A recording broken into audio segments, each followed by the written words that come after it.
9장 1절에서 5절 말씀으로 세세 찬양을 받으실 하나님이라는 제목으로 잠시 말씀의 은혜를 나누기 원합니다. 우리 성도님 여러분에게 먼저 질문 하나 드리면서 말씀의 시작을 하길 원합니다. 간단한 질문입니다. 여러분 교회에 출석하는 이유가 무엇입니까? 라는 질문에 여러분들은 무엇이라고 대답할 수가 있을까요? 마음속으로 한번 생각해보세요. 나는 왜 교회에 나오는가? 이 시간 11시 22분에 나는 왜 여기 앉아 있는가? 한번 우리가 질문을 해보라는 거죠. 그 질문이 너무 황당하고 무슨 말도 안 되는 질문을 목사님이 하시는가 그렇게 생각할지 모르겠습니다. 그럼 질문의 범위를 좀 좁혀서 이렇게 질문하겠습니다. 교회에 출석하는 이유가 하나님을 믿기 때문에 출석했습니까? 아니면 예수님을 믿기 때문에 출석했습니까? 라고 질문한다면 여러분들은 뭐라고 혹시 대답하겠습니까? 역시 황당한 질문을 목사님이 한다고 생각할지 모르겠습니다. 두 분 다 하나님으로 알고 있는데 구태여 구분할 필요가 있는가? 하나님을 믿든 예수님을 믿든 똑같은 것이 아닌가? 혹시 이렇게 생각하시는 분이 있는지를 모르겠습니다. 지금 드리는 이 질문이 혹 바보 같고 뚱땅지 같은 질문이라고 생각할지 몰라도 오늘 본문이 우리에게 질문하고 있는 질문입니다. 오늘 본문에서 사도 바울이 우리에게 지금 말하고 있는 질문이 됩니다. 이 질문은 아주 심각하게 물어보고 생각해 봐야 될 질문입니다. 나는 하나님을 믿느냐 예수님을 믿느냐 이 질문이 어마무시하게 우리 마음에 부딪혀야 될 말씀이라는 것을 기억을 하셔야 된다는 겁니다. 제 질문이 뚱땅지 같은 것이 아니라는 거죠. 오늘 본문이 제기하는 그것도 아주 심각하게 제기하고 있는 신앙에서의 가장 중요한 질문 중에 하나임을 여러분 이 시간에 인식을 하셔야 되는 겁니다. 오늘 본문에서 사도 바울이 자기 형제 친척 즉 유대인들이 구원받기를 소원하면서 다시 강조합니다. 자기 형제와 친척과 유대인들 1절에 나오잖아요. 자기 형제와 친척 3절에 나오는 거죠. 자기 형제 곧 고력의 친척을 위하여 구원받기 위하여 소원하면서 하나님께 기도하면서 유대인들에 대해서 지금 설명하고 있고 호소하고 있는 내용이 오늘 본문의 내용입니다. 자, 4절 말씀을 우리 다 함께 화면과 함께 읽어볼까요? 자, 시작. 그들은 이스라엘 사람이라 그들에게는 양자됨과 영광과 언약들과 율법을 세우신 것과 예배와 약속들이 있고 하나님께 받을 수 있는 복은 다 받았다고 지금 말합니다. 누가? 이스라엘 백성들이, 누가? 친족들이, 누가? 가족들이, 누가? 주변의 지인들이 다 하나님께 받을 수 있는 복은 다 받았습니다. 어떤 복입니까? 양자의 복을 받았습니다. 첫째. 두 번째 무슨 복입니까? 영광의 복을 받았다고 하죠. 세 번째 언약의 복을 받았습니다. 하나님의 약속의 말씀을 그들은 다 받았다는 거죠. 네 번째 하나님의 율법, 하나님의 말씀을 그들은 받았다고 말합니다. 다섯 번째 하나님께 예배할 수 있는 또한 언약의 말씀을 받았다고 말하고 있습니다. 이 말씀들은 누가 받았습니까? 유대인들이 받았습니다. 유대인 외에 다른 민족들은 받지 않았습니다. 지금 이 이스라엘의 유대인들에게 이 5가지의 복을 받은 존재가 너희들이다. 이스라엘 백성들이다. 우리의 친지와 가족들이다. 지금 그렇게 사도 바울은 말하고 있게 되는 겁니다. 이스라엘의 백성들의 복은 도대체 어떤 복입니까? 홍해가 갈라지고 여리고성이 무너진 것 같은 하나님의 영광을 직접 목격한 복입니다. 직접 목격을 했어요. 하나님의 영광을 목격했어요. 하나님의 기적을 목격했어요. 그것도 어떤 기적입니까? 평생 한번 볼 수 없는 기적들을 목격했던 사람들이 이스라엘 백성들입니다. 아브라함, 모세, 다윗을 통하여 자기 민족의 장래가 하나님과 함께 있을 때 어떤 복이 있었고 하나님을 멀리 떠났을 때 어떤 징계가 있었는지를 그들은 들었고 그들은 보았고 그들은 체험했고 그들은 경험했음을 우리가 알게 되는 겁니다. 또 거룩한 공동체를 이끌 율법이 하나님께서 어떻게 우리에게 주셨는지 그것도 정확히 그들은 깨달아 알았습니다. 하나님을 예배할 때 하나님의 거룩한 임재가 성전 회막에 어떻게 임재했는지를 그들은 다 스스로 그들의 눈으로 발견할 수가 있었고 체험할 수 있던 사람들이 바로 그들의 모습이었습니다. 또 하나님의 말씀대로 살면 율법대로 들어가도 복을 받고 나가도 복을 받는 약속의 말씀이 어떻게 그들의 삶 가운데 이루어졌는지를 체험했던 사람들이 이 유대인들이었습니다. 마지막으로 모든 믿는 자뿐만 아니라 예수 그리스도의 조상이 되는 메시아, 다윗의 자손의 조상이 되는 메시아의 조상이 되는 장자권으로 말미암아 수많은 이방 민족들에게 복음을 전하는 장자권의 제사장의 나라가 됐음을 그들은 깨달아 알게 된 겁니다. 이스라엘 백성들은 5가지 이 어마어마한 복들을 이미 소유했고 앞으로 받을 것이 아니라 이미 받았고 지금 그 안에 있고 지금 그것을 누리고 있음을 사도 바울은 지금 말씀해주고 있게 됩니다. 즉 결과적으로 이스라엘 백성들은 세상 어느 민족도 누리지도 알지도 심지어 상상할 수도 조차 없는 은혜를 하나님께로부터 받았다라는 것이죠. 그런데 사도 바울은 그것을 끝나는 것이 아니라 너는 이렇게 5가지 너희들의 복을 받았다. 그러나 이것이 다가 아니다. 이것은 부족하다. 전부가 아니다. 이것은 아무것도 아니다라고 선언하고 있습니다. 그러면서 뭐라고 말하느냐? 바로 3절에 이렇게 말하죠. 3절 말씀 화면과 함께 읽어보겠습니다. 시작. 나의 형제 곧 고륙의 친척을 위하여 내 자신이 저주를 받아 그리스도에게서 끊어지지라도 원하는 바로라. 사도 바울이 자기는 저주를 받아서 그리스도의 관계가 끊어질지라도 그래도 너희들은 꼭 예수를 믿기 원한다라고 고백하게 됩니다. 사도 바울은 자기는 죽어서 지옥 가는 한이 있어라도 자기가 원하는 평생의 소원이 한 가지 무엇이냐? 너희들은 제발 예수를 믿으라는 거죠. 왜 예수를 믿지 않느냐? 성경에 말씀하는 그 약속의 말씀, 예배의 말씀, 또한 공동체의 율법의 말씀, 하나님의 기적의 말씀을 중심은 메시아 예수 그리스도 있는데 왜 예수 그리스도를 믿지 않느냐? 그것을 지금 간절하게 호소하고 있는 겁니다. 하나님으로 나아가는 유일한 길은 바로 예수다. 하나님으로 나아갈 수 있는 생명의 길은 오직 예수다. 구원의 길은 오직 예수다. 진리의 길은 오직 예수다. 예수 그리스도를 통하여 구원을 받을 수 있음을 왜 깨닫지 못하느냐? 그러니 제발 이것을 믿으라 믿으라 믿으라. 그리고 변화되라고 이렇게 호소하고 있는 본문이 오늘 본문의 말씀입니다. 독일의 통일에 대한 책을 보다가 미국 주재 소속 대사 겸 연방 정부의 고위 관료로 있었던 유대인 아더 번즈의 이야기를 그 책에서 볼 수가 있었습니다. 바로 이분인데요. 아더 번즈. 근데 이 아더 번즈라면 잘 모르지만 아더 번즈의 백악관에서의 기도문은 그래도 굉장히 유명합니다. 이 아더 번즈가 백악관에서 기도회를 가졌을 때 그때 기도할 때 자기 차례를 했을 때 그가 이렇게 기도했다고 하죠. 주님, 유대인들로 그리스도를 알게 하여 주옵소서. 이슬람인들도 그리스도를 알게 하여 주옵소서. 마지막으로 그리스도인들도 그리스도를 알게 하옵소서라고 기도했다는 것이죠. 여러분 이 기도가 의미가 뭡니까? 이슬람 사람들이 예수를 믿게 하다라는 것은 당연한 거죠. 유대인들이 예수를 믿게 하는 것도 당연한 건 왜 그들은 예수 그리스도를 메시아 구세주로 믿지 않고 랍비로 믿기 때문에 그렇습니다. 선지자로 믿기 때문에 선생으로 믿기 때문에 그렇습니다. 그런데 여기 마지막 뭐라고 합니까? 마지막으로 그리스도인데도 그리스도를 믿게 해달라고 아더 번즈가 기도합니다. 벌써 30여 년 전에 백악관에서 이 기도를 하고 있는 겁니다. 무슨 뜻이겠습니까? 예수를 안 믿는 사람이 많다는 거예요. 예수를 믿는다는 크리스찬도조차도 그리스도인조차도 그리스도를 믿지 않는 사람들이 많다는 겁니다. 교회에 있지만 예수를 믿지 않는 사람들이 많다는 거예요. 예수를 고백하지 않는 사람이 많다는 겁니다. 목사라 하더라도 예수를 안 믿는 사람이 많다는 거예요. 직분자라 하더라도 예수를 안 믿는 사람들이 많다는 겁니다. 예수가 상관없고 예수와 관계없는 사람들이 많다는 거예요. 즉 종교인만 많다는 겁니다. 진짜 신앙인, 그리스도인이 없다라는 거예요. 그래서 이걸 놓고 아더 번즈가 기도한 겁니다. 여러분 이 말씀과 기도에 진정으로 동의하십니까? 저는 동의합니다. 저도 하나님께 엎드릴 수밖에 없습니다. 하나님 아버지, 나도 혹 예수와 상관없는 목회, 예수와 상관없는 말씀 설교, 예수와 상관없는 헌신, 예수와 상관없는 봉사, 예수와 상관없는 신방, 예수와 상관없는 그러한 사역이 될까봐 두렵습니다. 솔직히 성령 없는 사역할까봐 두렵죠. 그러니까 늘 하나님 앞에 엎드릴 수밖에 없는 거죠.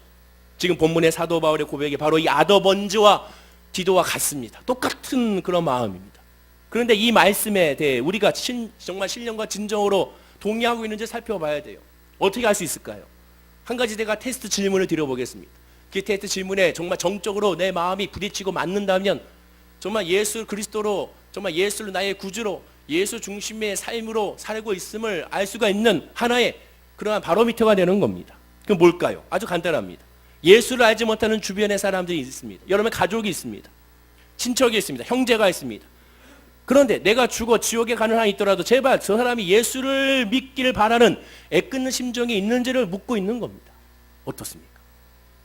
여러분 내 주변에 예수를 못 믿고 예수를 깨닫지 못하는 형제 자매, 부모님, 아내와 남편과 자녀와 손주가 있는데 그 사랑하는 가족이 예수를 아직 알지 못하는데 예수를 믿는 것이 최고로 여기고 있는지를 묻고 있는 거예요.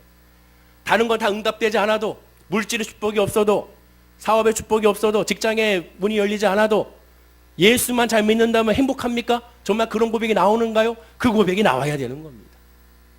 예수가 좋고 예수 믿는 것이 최고임을 고백해야 되는 거예요. 당장 성적이 올라가는 것보다, 내 사랑하는 아들이, 내 사랑하는 딸이 당장의 수학 문제, 영어 문제 잘 푸는 것보다 두 손 모아서 기도하고 주님을 의지하며 주님의 말씀을 묵상하며 하나님 앞에, 하나님 아버지 내가 공부를 해야 됩니다. 아버지 하나님 내가 학교에 가야 됩니다. 아버지 하나님 내가 직장에 가야 됩니다. 아버지 하나님 내가 사업장에 가야 됩니다. 나와 함께 해달라고 무릎 꿇고 기도하는 그 모습이 기뻐야 되고 감사해야 되고, 그거로 말미암아 내 마음이 벅차야 되는 겁니다. 그것이 그리스도인의 마음이 돼야 되는 거죠. 여러분도 어떻습니까? 신년에 새해에 기도하시면서 첫 번째 기도의 제목이 뭡니까? 여러분의 가정을 놓고 한 기도 제목 첫 번째가 뭔가요? 개인의 기도의 첫 번째가 뭡니까? 그 첫 번째는 주여 예수를 믿게 해달라는 고백이 저와 여러분의 고백이 되어야 될 줄로 믿습니다. 옆에 분에게 인사할까요? 예수 잘 믿으시기 바랍니다. 인사하겠습니다. 본문을 역으로 말하면 유대인들이 받는 그 모든 은혜가 다 없어져도, 5가지의 그 은혜가 다 없어져도 예수 믿는 믿음으로 충분하다라는 겁니다. 사도 바울이 뭐라고 했어요? 나는 이 모든 것들을 배설물로 여겨버렸다고 했어요. 5가지의 이 복을 배설물로 여겼어요. 왜? 예수 그리스도의 믿음이 이 모든 복을 다 포용하기 때문에 그렇습니다. 예수 그리스도의 믿음으로 말미암아 이 모든 것 위에 있음을 알기 때문에, 왜? 하나님을 믿기 때문에 그렇습니다. 그 바로 예수 그리스도를 통하여 하나님을 깨닫기 때문에 그렇다는 것이죠. 이것을 사도 바울은 하나님만 믿는 신앙에 절대 머물지 말고 예수를 믿는 신앙을 가지라고 말하는 것. 그것도 자기의 온몸을 다하여 자기의 저주까지도 외치면서까지 마치 모세와 같이 나를 생명책에 지우시고 저들이 용서해달라는 기도와 마찬가지로 같은 심령으로 지금 구하고 간 건 왜? 자기가 은혜를 깨달았으니까.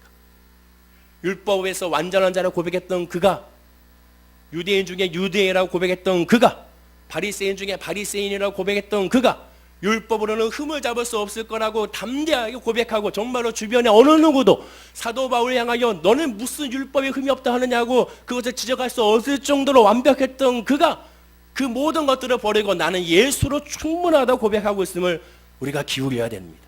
그것을 깨달으니까, 그것을 아니까, 그 은혜를 아니까, 야 지금 소중한 것은 그게 아니야, 지금 당장에 그 문제가 심각한 게 아니야, 인간의 눈으로 봤을 때는 지금 당장의 문제는 질병의 문제, 물질의 문제, 장막의 문제, 직장과 사업의 문제, 경제의 문제가 되겠죠. 눈으로 봤을 때 그렇습니다. 그러나 믿음의 눈으로 바라보면 지금은 시급한 것은 그럼에도 불구하고 주님께 부르짖지 않는 걸 심각해야 되는 거예요. 그럼에도 불구하고 예수를 부르짖지 않는 걸 심각해야 됩니다. 그럼에도 불구하고 말씀 보지 않고 예배 자리에 있지 않는 것을 심각하게 여겨야 되고, 그것으로 눈물 흘리며 하나님 앞에 엎드려야 되는 거예요. 주의 종의 사명도 그거야 됩니다. 주의 종이 왜 슬퍼하겠습니까? 뭘로 성도님들을 보면 슬퍼할 거예요? 타는 것이 아니에요. 주님 전에 나왔는데 기도하지 않고 예배하지 않고, 이 소중한 이 시간에 왔어요. 이 시간 왔는데 말씀을 안 들어요. 이 시간에 왔는데 졸아요. 이 시간 왔는데 딴 책을 보고 있어요. 이 시간 왔는데 주보에다 낙서하고 있어요. 여기 있으면 다 보이거든요. 다 알거든요. 저는 쳐다보고 있어요. 얼굴은 저를 보고 있어요. 그런데 딴 생각하고 있어요. 왜? 눈이 다른 데로 돌아가고 있다니까요. 다 안단 말이에요. 선생님들이 말하는 게 알 거예요. 여러분도 여기 앉아서 서보세요. 누구나 알 수 있어요. 지금 딱 보면은 다 알아요. 다. 아, 지금 졸고 있구나. 안 듣고 있구나. 다 안다. 그게 안타까운 거예요. 그게. 이 소중한 시간에. 기독교의 신앙은 뭡니까? 현재 신앙이라고 했죠. 지금 은혜 받아야 되고, 지금 구원 받아야 되고, 지금 결단해야 되고, 지금 부르짖어야 되는 거예요. 내일은 난 모르잖아요. 누가 내일을 안다고 말할 수 있습니까? 내일 당장 내가 뭐 할 거야? 내일 모레 뭐 할 거야? 예수님 말씀, 어리석은 자여 내가 너를 당장 들려보내며 아무것도 할 수 없습니다. 지금 기도할 수 있을 때, 아멘 할 수 있을 때, 예배할 수 있을 때 주님을 부르시는 우리 모든 성도님 되기를 간절히 축원을 드립니다. 그렇다면 우리가 여기서 궁금해야 될 것이 그겁니다. 처음의 질문으로 돌아가서 하나님을 믿는 신앙과 예수님 믿는 신앙이 어떻게 다를까요? 그걸 알아야죠. 하나님을 믿는 신앙과 예수 믿는 사람의 차이점이 무엇이겠습니까? 미국의 닉슨 대통령 시절에 워터게이트 사건에 연루되어 백악관의 정점에 있다가, 권력의 정점에 있다가 확 떨어져서 감옥에 들어갔던 찰스 콘슨이라는 사람이 있습니다. 이 사람이 나중에 이 감옥 교도소에서 예수를 영접하고 나서 주의 종이 되어 지금은 목사님으로서 사역을 하고 계시는 찰스 콘슨 목사님이 계시죠. 이분이 그곳에서 받았던 은혜를 책으로 엮은 것이 바로 백악관에서 감옥까지라는 책을 쓰셨습니다. 이 책을 보면 이분이 정말 권력의 정점에서 행복한 것이 아니라 자기가 행복한 데는 바로 이 감옥에 있을 때가 너무 행복했음을 깨달았습니다. 그곳에서 예수를 만나는 순간 정말 모든 것을 깨달았고 모든 은혜를 경험했고 모든 감사를 경험했으며 그리고 모든 것을 누렸음을 그가 고백하게 되죠. 감옥에서, 그것도 감옥에서 다 잃어버렸고 친구도 다 잃어버리고 명예도 다 잃어버린 그 순간에 다 버렸을 때, 예수를 받아들였을 때 다 찾았음을 고백하는 것이 바로 이 책에 나와 있습니다. 이 책 안에 이런 내용이 있습니다. 그 감옥에서 회식을 한 후에 목사가 되고 나서 이제 자기와 같이 교도소에 있는 사람들에게 복음을 전하기 위한 교도소 선교회를 조직하고 전 세계를 다니며 교도소에 복음을 전하는 목사님이 되셨습니다. 한 번은 인도에 어떤 형무소를 방문하여 죄수들을 운동장에 모아놓고 높은 연단에서 설교를 시작하게 됐습니다.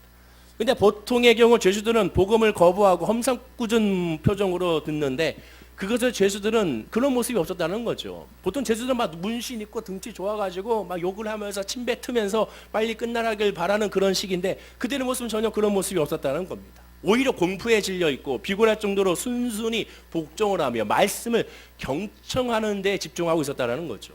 콜스 목사님이 그들을 향하여 예수님은 어떤 흉악한 주인도 용서하십니다. 지금도 살아서 여러분 한 사람 한 사람을 너무나도 사랑하십니다. 라고 설교하자 갑자기 그들의 눈이 휘둥그레지면서 그 눈에서 눈물이 떨어지게 되고 그리고 통곡하는 사람들까지 생기게 됨을 발견하게 됩니다. 설교가 끝난 후에 그곳의 교도소장으로부터 다음과 같은 말을 듣게 되는데 지금 모여있는 이 감옥에 있는 죄수들의 신분은 바로 불가촉 천민이라는 거죠. 인도니까 불가촉 천민의 죄수들만 모아놓은 곳이라는 겁니다. 인도 정부가 복음을 전하기 위하여 이 콜린 목사님을 허용을 했는데 그 허용한 교도소가 불가촉 천민들만 모아놓은 교도소를 허용하게 된 겁니다. 그럼 불가촉 천민은 누굽니까? 접촉할 수가 없을 정도로 천한 사람들이라는 뜻이 바로 그 뜻하에 있습니다. 인도는 지금도 카스트 제도가 있죠. 4개의 신분이 되어 있습니다. 이 4개 위에부터 4개의 신분이 있고 이 4개의 신분 아래 400여 개의 또 다른 신분으로 나눠지게 됩니다. 계급이 또 나눠지게 돼요. 근데 이 불가촉 천민의 이 계급은 4계급에 들어가지 않고 4계급 제일 밑에서 또 다른 계급으로 존재합니다. 약 200만 정도의 이 불가촉 천민의 이런 계급이 되어 있다는 거죠. 그리고 이들을 완전히 사회에서 격리시키고 투명인간으로 취급해버립니다. 그들의 보건, 그들의 의료, 그들의 어떠한 인격적인 것은 아예 무시해버린다는 거죠. 1949년도에 인도 헌법에 의하여 이것을 폐지했다고 하지만 폐지가 안 됐습니다. 오늘날까지도 그곳에서 선교하고 있는 선교사람들의 사진을 보면 그들의 잠자리나 그들의 숙박시설은 완전히 비참할 정도의 쓰레기장에서 이렇게 살고 있는 것을 보게 되는 거죠. 그리고 어떠한 사람들도 이곳에 도움을 주지 않습니다. 인도 사람들은 이곳에 도움을 주지 않는다는 거죠. 왜? 그들은 불가촉 천민이기 때문에 그렇다고 말을 하게 됩니다. 인도의 정부가 복음을 전한다니까 싫은데 그나마 허락한 사람들이 바로 이들의 사람들을 모아놓은 교도소를 그들을 허락하게 된 것이죠. 바로 이곳에 있는 사람들은 늘 밑바닥 중에 밑바닥이라 보니까 아예 포기하고 살아가던가 아니면 여기서 벗어나기 위하여 행동한 것이 결국 범죄밖에 없음을 알게 되는 것. 그리고 범죄로 잡힌 사람들만 모아놓고 지금 콜린 목사님이 복음을 전하게 된 겁니다. 힌두교에서는 모든 사람이 전생의 업보를 안고 이 생에서 다시 환생한다고 믿었습니다. 이 불가촉 천민 사람들은 환생해도 또 불가촉 천민으로 환생한다고 하죠. 너희들의 죄가 그만큼 악하기 때문에 지금 징계를 받고 있는 거다라고 얘기합니다. 절대로 변할 수 없는 신분이죠. 어서와 한국은 처음이지 인도 편이 있었는데 인도 친구들이 나왔어요. 그들은 가장 최고의 상급에 있는 신분의 사람들입니다. 태어나부터 아예 금수저가 아닌 다이아몬드 수저를 입에 물고 나온 사람들이죠. 그들의 집을 보십시오. 그들의 차를 보십시오. 그들의 생활하는 거 보십시오. 어마어마합니다. 그들의 그 재산은 조금만 나눠서 이들에게 베풀어주고 그들에게 기회를 준다면 생존할 수 있는 기회, 직업의 기회를 준다면 그들의 삶이 완전히 달라졌을 것입니다. 지금 이들에게 이 콜린 목사님이 복음을 전하게 됩니다. 신도 버린 사람들이라는 이 불가촉 천민에게 복음을 목사님이 전하고 있었다는 거죠. 그리고 신이 당신을 사랑한다. 하나님이 당신을 사랑한다. 그 말에 그들이 눈물을 흘리기 시작했습니다. 그리고 설교가 끝난 후에 기도를 해주는데 마음 가운데 성령의 세미나 음성이 들렸다는 거죠. 내려가서 그들에게 안수해 주라는 겁니다.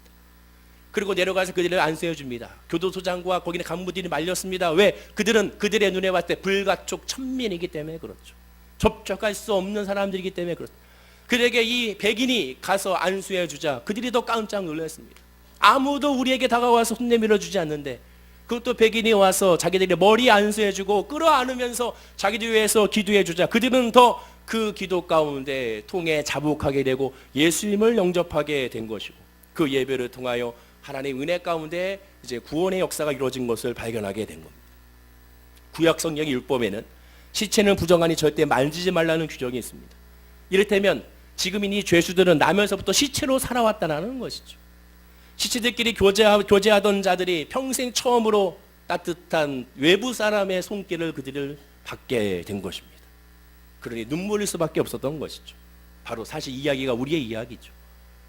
우리가 왜 예수 그리스도를 믿어야 되느냐? 예수님이 이 땅에 오신 목적이 뭡니까? 바로 불가초 천민과 같은 저와 여러분들을 위하여 이 땅에 오셔서 우리를 구원해 주셨다는 의미가 예수를 믿는 믿음 안에 있는 겁니다. 하나님을만 믿는 신앙은 율법의 신앙이기 때문에 부정한 사람과 함께할 수 없습니다. 불가초 천민과 함께할 수 없습니다. 그러나 예수님께서 이 땅에 오셔서 율법은 그런 것이 아니었다. 하나님의 뜻은 그런 것이 아니었다. 하나님은 사랑의 하나님이었다. 왜 너희들이 하나님의 율법을 너희들 스스로 해석하고 너희들의 유전으로 그것을 변형시켰느냐? 예수님께서 오셔서 그 율법을 폐하시고 더 완전한 완성으로 하나님의 사랑으로 십자가의 복음으로 완전하게 이루신 것을 보게 되는 것이죠. 그러면서 말씀하신 것이 무엇입니까? 예수님께서 이 땅에 오셔서 하나님의 사람으로 그들을 구원하기 위하여 왔다고 말씀하게 된 것이죠. 사도 바울은 아그리파 왕 앞에서 재판을 받을 때 이렇게 얘기합니다. 사도행전 26장 29절인데요. 자, 이 말씀이 우리의 고백이 되기 원합니다. 자, 시작. 바울이 이르되 말이 적으나 많으나 당신뿐만 아니라 오늘 내 말을 듣는 모든 사람도 다 이렇게 결박된 것 외에는 나와 같이 되기를 하나님께 원하나이다 하니라. 왕 앞에서 자기는 지금 수갑을 차고 있고 발에 역시 또 묶여있는 이 상태에서 당장 내일 죽을지 모르는 상황에 뭐라고 고백합니까? 내가 당신에게 말한다. 오늘 내 말을 듣는 모든 사람도 다 이렇게 결박된 거 외에는 나처럼 이렇게 결박된 거 외에는 나와 같이 되기를 원한다라고 담대히 고백하게 됩니다. 즉 사도 바울은 예수 없이 왕이 있으면 무슨 소용이 있느냐? 예수 없이 좋은 집에 살면 뭐가 의미가 있느냐? 예수 없이 높은 권력에 있으면 무슨 의미가 있느냐? 그걸 지금 말씀하고 있는 것이죠. 지금 당장이라도 그 보좌에서 내려와 예수를 믿으라고 말을 하게 되는 겁니다. 예수 없는 삶은 아무런 의미가 없다는 거죠. 정말 천년 만년 누가 살겠습니까? 금방입니다. 사람이 죽는 것은 당연한 이치입니다. 한 번 죽는 것은 당연히 정해진 것이죠. 반드시 그 위에는 심판이 있습니다. 그 심판의 기준은 뭡니까? 착한 일 했느냐 안 했느냐 그것이 아니라 예수를 믿느냐 예수를 믿지 않느냐는 거죠. 그리스도를 믿느냐 믿지 않느냐는 겁니다. 그것이 가장 기준점이 된다는 것을 우리가 깨달아 알아야 되는 것이죠. 예수를 믿어야 하는 목적이 바로 여기 있게 되는 겁니다. 여러분, 기독교와 다른 모든 종교의 가장 큰 차이점이 무엇인지 아십니까? 타 종교에서는 인간의 공적과 치성으로 올바른지 그 신의 합격점에 들 수 있다고 여깁니다. 즉 인간의 노력만 있으면 합격할 수 있어요. 인간의 노력만 있으면 구원받을 수 있어요. 해탈의 경지에 들어갈 수 있고 작은 부처가 될 수가 있다고 가르칩니다. 그러나 반면에 기독교는 어떻습니까? 인간은 절대로 할 수 없다는 거죠. 인간의 내면은 철저하게 죄악으로 물들어 있기 때문에 사단에게 묶여있기 때문에 절대 스스로는 그 감옥에 탈출할 수 없고 죄를 이길 수가 없고 스스로는 구원받을 수 없다는 겁니다. 지극정성 아무리 해봐야 의미가 없다는 거죠. 인간은 할 수가 없다는 겁니다. 아니 나는 할 수 없다는 거죠. 여러분은 할 수 없다는 겁니다. 우리가 사용하는 용어 중에 독립과 해방이라는 단어가 있습니다. 독립과 해방이 어떻게 다릅니까? 독립은 스스로 자유롭게 하는 것이 독립이죠. 스스로가 독립하는 거죠. 진짜 독립. 해방은 뭡니까? 누군가가 자유롭게 풀어줘야 되는 겁니다. 타인에 의해서 풀어지는 것이 해방이죠. 여러분 8.15 독립입니까? 8.15 해방이라고 합니까?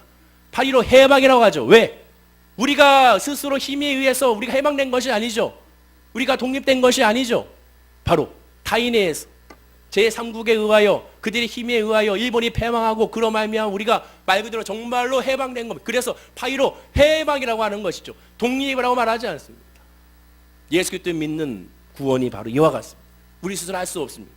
예수를 믿는 이유가 뭡니까? 내가 스스로 할 수 없음을 깨닫기 때문에 예수 그리스도를 믿는 겁니다. 그리고 그 믿음은 믿어지는 거라고 말씀을 드렸어요. 그 믿음 안에 있으면 자연스럽게 엎드리게 됩니다. 복음 안에 살게 됩니다. 그리고 해방하게 됩니다. 죄와 사망의 법에서 독립하였느라 이렇게 말씀하지 않죠. 죄와 사망의 법에서 너를 해방하였느니라고 말씀합니다.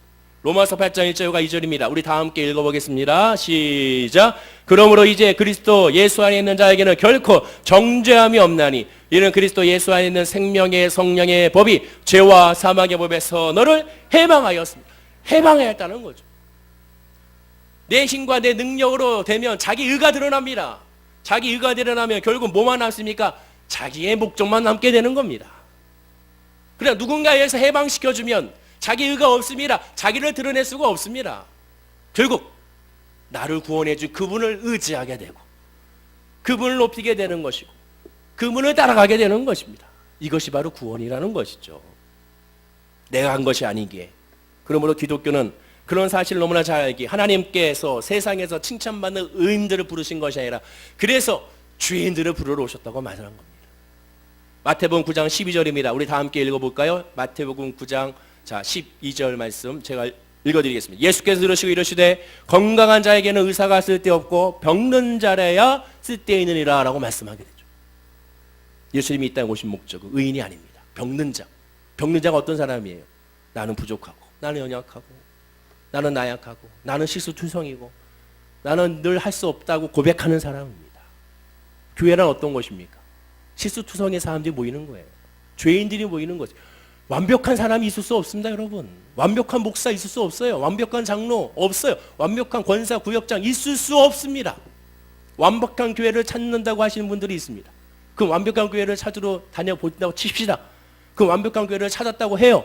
그럼 그곳에 그분이 가면 완벽해질까요? 그분 때문에 그 교회는 완벽한 교회가 안 될 겁니다. 완벽한 교회가 될 수도 없어요. 왜? 우리는 다 부족한 인간의 모습이기 때문에 그렇습니다. 모두가 다 예수가 필요한 존재입니다.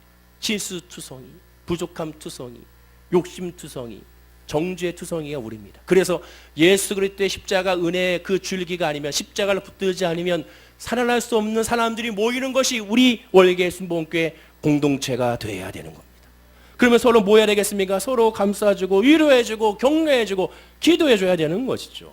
마태복음 8장 2절에 한 나병 환자가 예수께 나와 한 나병 환자 나와 저라 이르되 주여 원하시면 저를 깨끗하게 할 수 있나이다 라고 외칩니다. 흔히들 바로 이 나병 환자가 나를 원하시면 나를 깨끗하게 했습니다. 이 원하시면에 집중합니다. 그만큼 믿음이 좋았다는 것이죠. 물론 맞습니다. 믿음이 좋은 사람이었습니다. 말씀으로 그가 나음을 입겠다고 고백했기 때문에 그렇습니다. 그러나 그 전에 간과해서는 안 될 상황이 있죠. 나병 환자는 율법에 규정한 대로 부정의 사람입니다. 접촉 금지, 불가촉 천민에 해당합니다.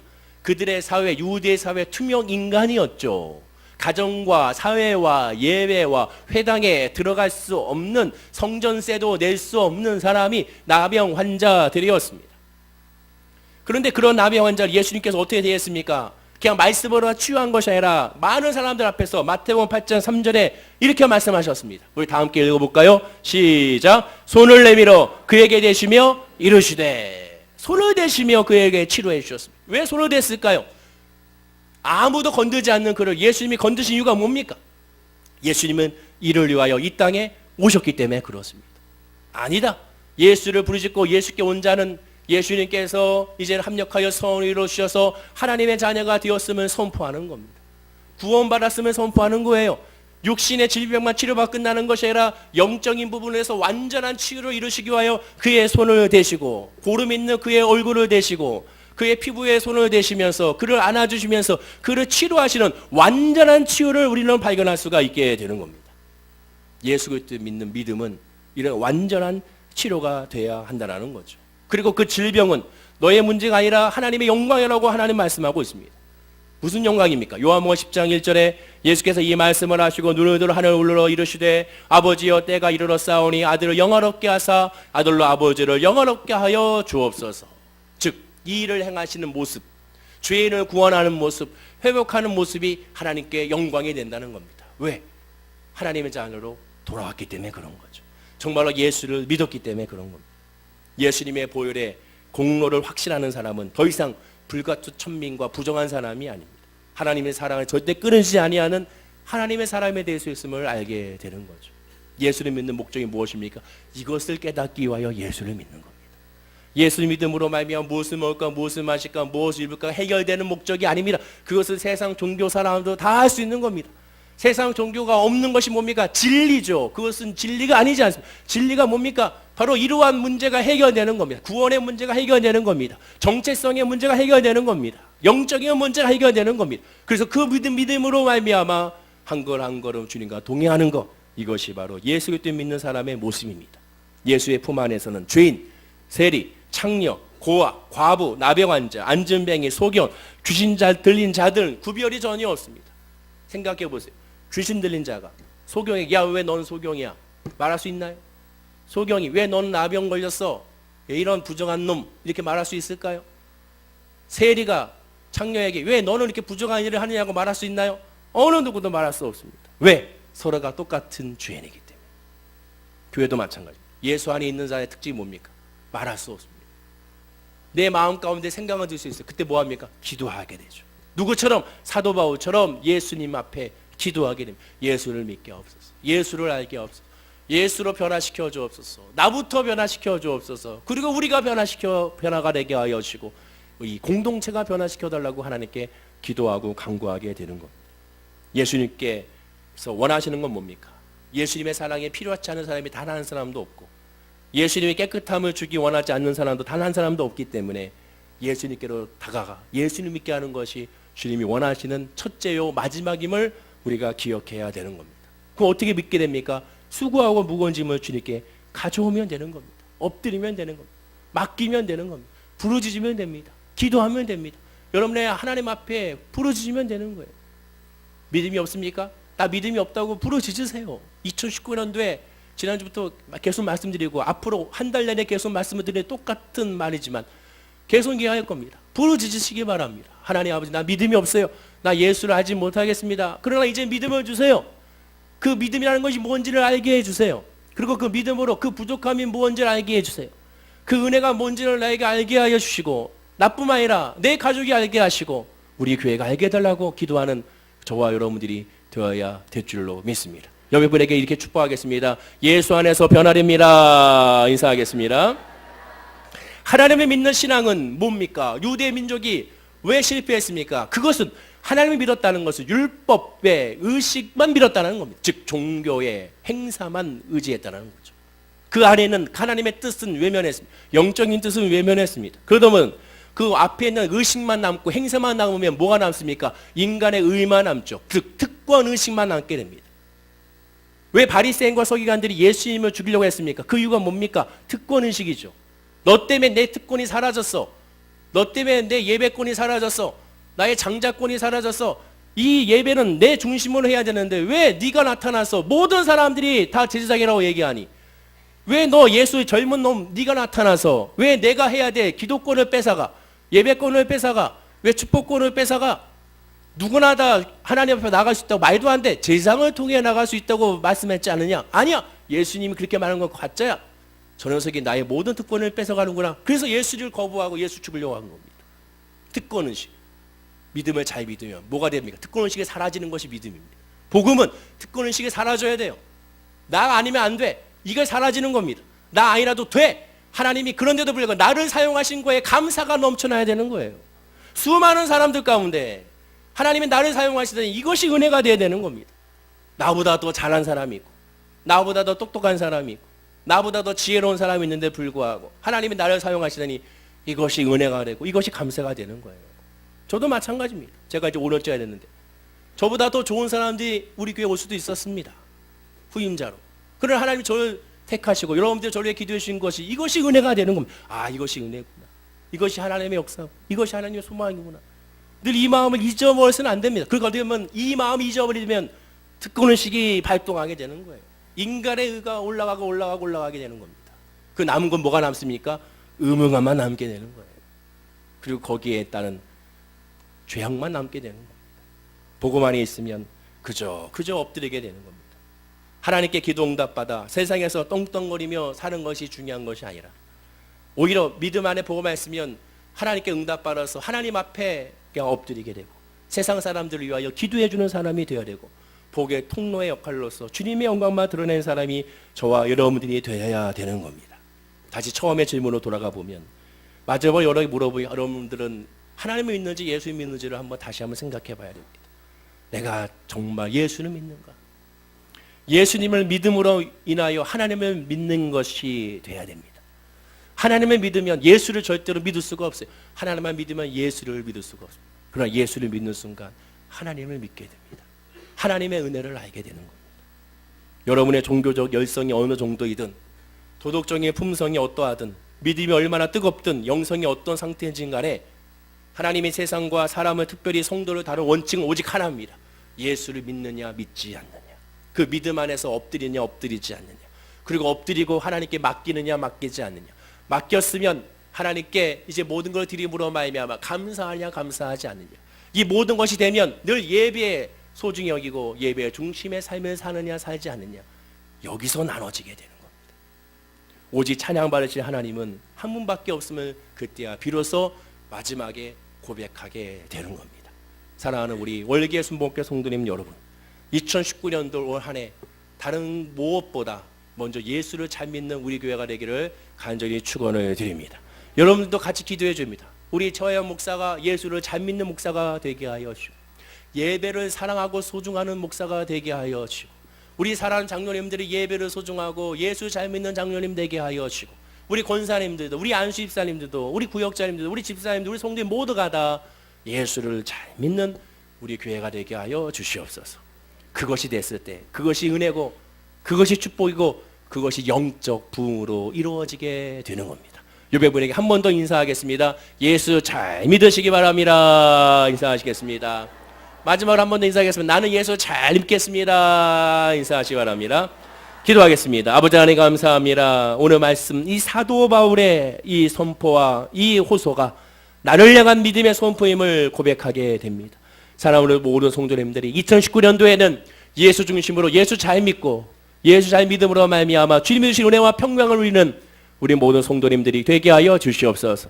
그 믿음으로 늘 낮아지고, 그 믿음으로 늘 드려지며, 그 믿음으로 늘 고백하고, 그 믿음으로 늘 품고, 그 믿음으로 늘 선포하며 나가는 우리 성도님들이 되게 하여 주시옵소서. 때때로 다가오는 시험과 환난 가운데 이상히 여기지 말고 그 예수도 믿음 안에서, 그리스도 안에서 넉넉하게 이기는 역사를 체험하게 하여 주시고 깨닫게 하여 주시옵시며, 주의 말씀과 주의 은혜에서 기뻐하는 하나님의 사람들이 되게 하여 주옵소서. 감사드리며 예수님의 이름으로 기도드립니다. 아멘. 우리 말씀